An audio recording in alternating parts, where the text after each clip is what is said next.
네, 김영환입니다. 같이 말씀 묵상하겠습니다. 어떤 분에게 연락이 왔습니다. 자기 목회하는데 고민이 있다 그랬어요.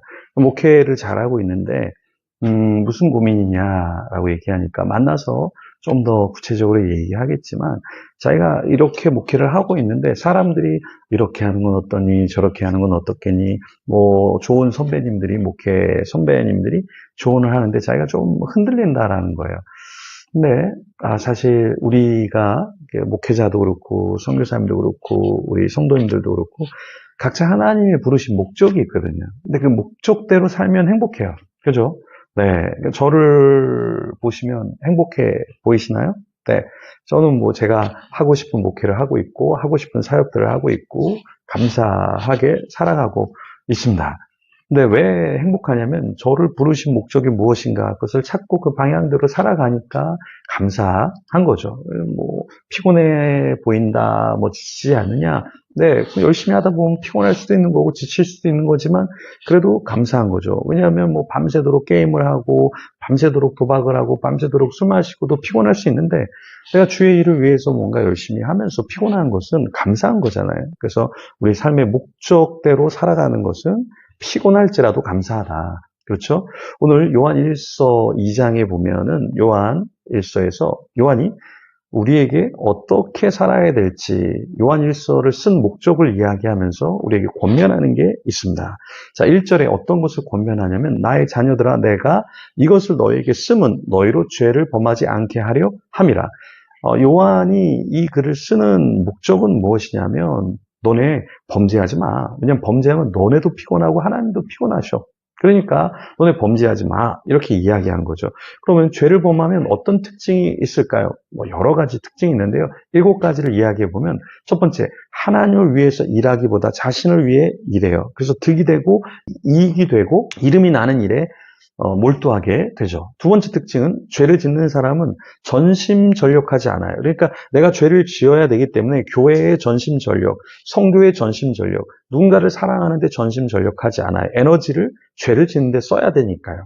세 번째는 죄를 짓는 사람은 사탄에게 종노릇하기 때문에 사탄과 어떠한 적대관계에 있지 않고 또 어떤 사탄이 좋아하는 일에 있어서 적대관계에 있지 않아요. 저항하지 않아요.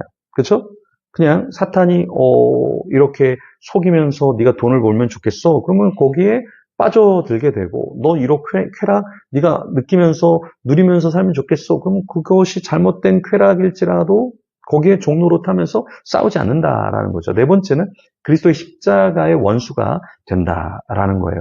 빌립보서 3장 19절에 그들의 신은 배우 땅의 일을 생각하는 자라. 그래서 그리스도의 십자가의 어떤 묵상과 그 삶을 살아내려고 하는 게 아니라 자신들의 신이 배, 먹고 마시고 쾌락을 일삼는 그것이기 때문에 땅의 일을 생각한다라는 것이죠. 다섯 번째, 열정과 결단과 근면함을 찾아볼 수 없어요.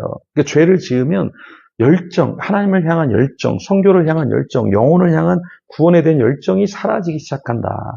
결단이 잘 안 돼요. 그죠? 근면해지지 않는다. 네. 여섯 번째, 말씀을 붙잡지 않아요. 그러니까 하나님을 붙잡는 사람 말씀을 붙잡는데 내가 죄를 사랑하고 사탄이 좋아하는 길로 가면 하나님의 말씀을 붙잡지 않습니다. 여러분 하나님의 말씀을 붙잡아야 돼요. 그래야 내가 하고 싶은 것도 절제가 되고 내 방식대로 내가 원하는 길로 막 가서 후회하지 않게 된다라는 거죠. 일곱 번째는 우리가 죄에 빠지면 어떻게 됩니까? 네.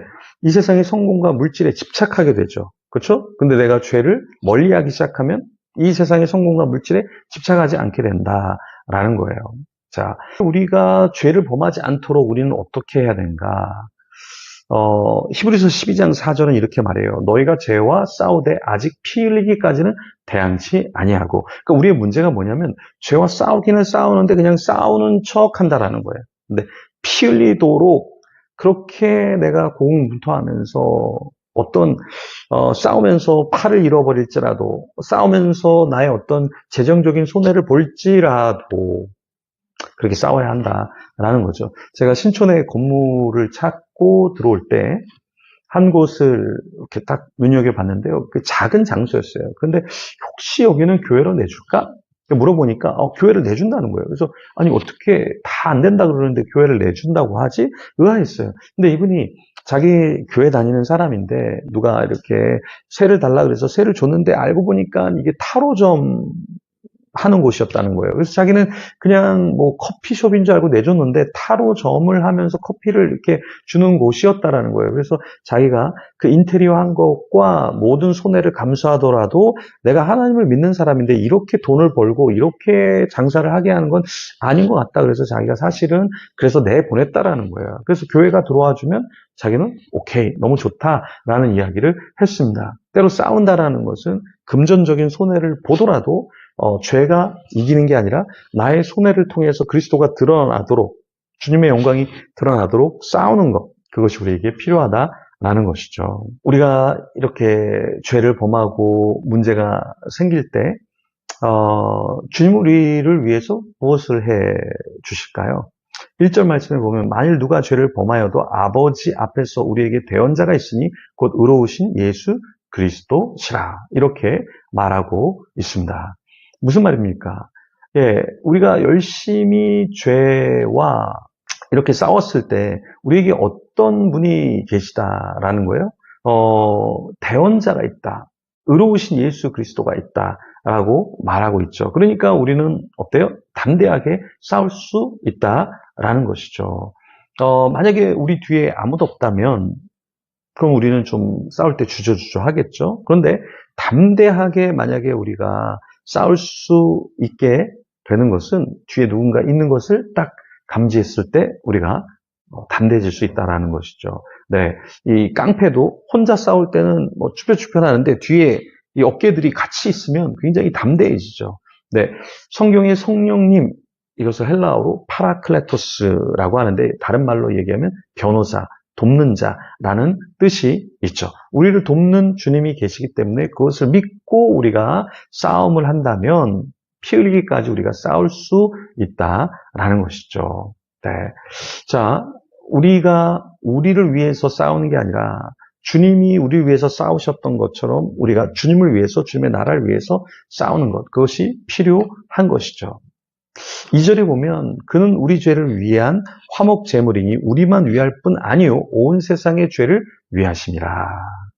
자, 이게 무슨 말입니까? 주님은 주님을 위해서 싸운 게 아니라 화목 제물로 우리를 위해서 돌아가시고 우리의 죄를 사하시기 위해서 그렇게 하셨던 거잖아요. 그러면 우리는 이제 어떻게 살아야 되는가? 우리도 역시 우리 자신을 위해서 사는 것이 아니라 주님을 위해서 살도록 우리 자신을 내어드려야 한다라는 것이죠. 그러니까 죄와 싸울 때 그냥 피상적으로 나의 유익을 위해서 싸우는 것이 아니라 주님의 나라, 그리고 주님의 공동체의 사람들을 위해서 우리가 싸우고 승리해서 또 넘어진 자를 구해주고 도와야 할 사람을 도와주는 것, 그것을 할 때 주님이 기뻐하신다라는 것입니다.